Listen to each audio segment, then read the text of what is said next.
Oh, hey, what's happening there, YouTube? It's Brian House here for Housemaid, and you are watching one of many videos in a series I like to call the AMA series, where I reach out to you on all of the social media platforms that I'm on, YouTube, Instagram, and Facebook. You ask me questions, and I answer them right here. Now, there will be unique identifiers for the thumbnails for these, so you'll know that this content is completely different than my other content. And if you do like this type of content, please let me know down in the comments. And if you got a question for me, you can put that down in the comments as well, and I might just answer it. So, hey, let's get started. Carlos Acevedo. Sorry if I'm butchering your name, Carlos. I apologize. Being self-employed myself, how have you dealt with low seasons and stayed focused on growing your business and yourself personally?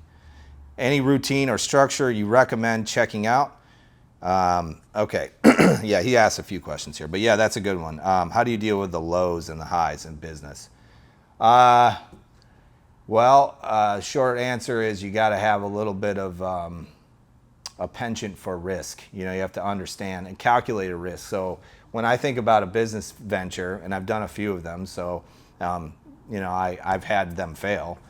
You know, you can kind of sniff it out, and in fact, you learn to trust your gut. If somebody comes to you with a business concept and you're not 100% bought in, and it doesn't seem like that great of an idea, or you're getting pressured into it, avoid, abort, and avoid. I say this a lot to people who ask me about starting a business, and I say to them, look, whatever you decide to do with your life on earth, you get like a very short window of time here. If you really want to be an entrepreneur, find that thing, that one thing that you love doing. You just, follow that one little bliss. When you find it, start to use like a spider web technique where the center of the web is that bliss. Everything around it becomes the economy that is that thing. So, for instance, if you really like making knives or working with metal, take it and really compress it, look at it, and then say, what can I do around that idea? What can I create around that idea that's going to build an economy? And if you look at that thing and you don't think there's enough there, then maybe there isn't, don't do it. Because you are going to have these lows. In business, always in business, there is an ebb and a flow. You're going to have fantastic quarters or months or days, and then you're going to have terrible months, quarters, or days. And all of that kind of comes and goes. The longer you do it, the more you get used to it. You're just like, well, hey, I'm used to this now, and you learn to save and reserve money so that you can continue having your business or get credit or debt or whatever, leverage debt. That way you can continue the fun. You'll hear entrepreneurs talk about working capital. That's where it comes from. They need working capital to stay alive during these down periods. As your business gets older and more stable, that's what they mean by that too, stable. Whereas the lows and the highs become a little less low and a little less high. So, how I deal with that mentally is just like everybody else. It's just, I hate the lows. I dislike them. But without the lows, you don't know the highs exist. So that's the way I look at it. And it's a ride, man. I mean, I would say it's the most exhilarating thing you can do ever. It's running a business and creating a successful business. For me anyway, it is like hands down the best thing ever. You can forget roller coasters, sailing, all of that. I freaking love building businesses. I think it's a fantastic, fun thing. And the fact that I get to do it with something I really love, which is metalworking and knife making and machine prototyping and all of that, it means that I'll keep going even in those low periods. If it's not something you really truly love, it would be super easy to walk away after you've had a bad 6 months. You say, you know what, I'm over this, I can't do this anymore, whatever.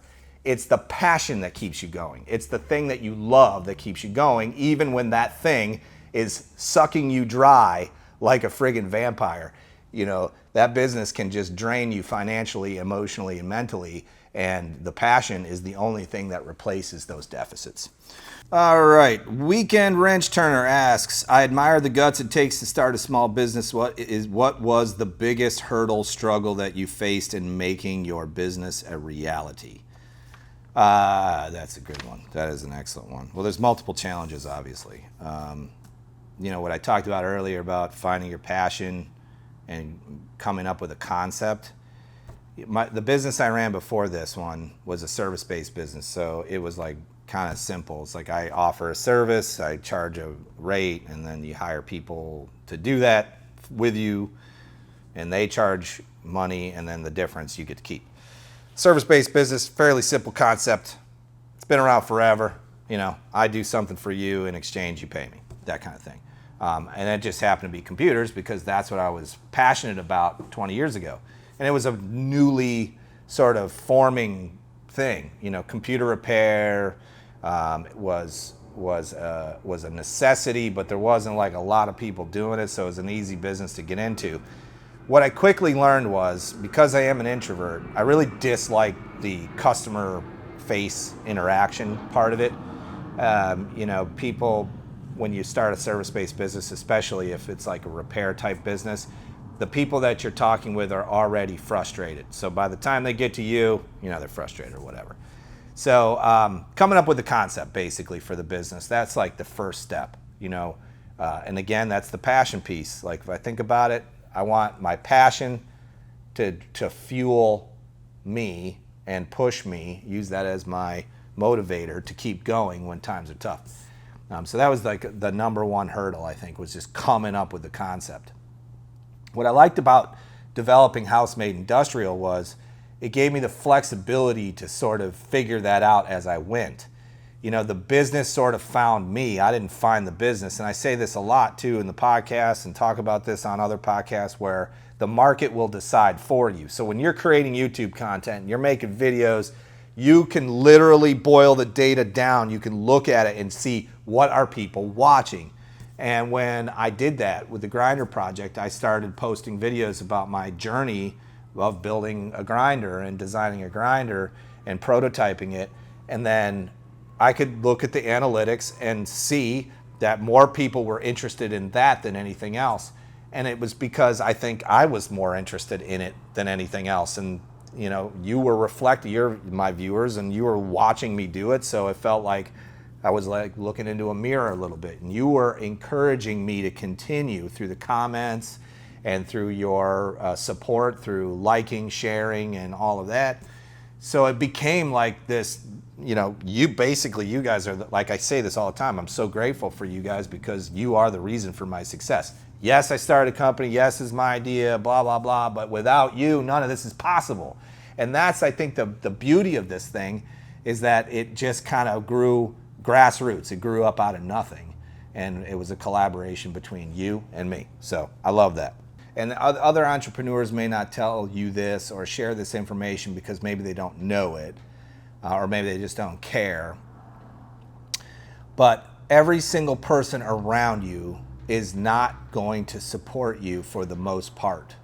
They're not going to give up any sort of attaboys. And this is what my experience. Okay, so imagine you're sitting at your dinner table.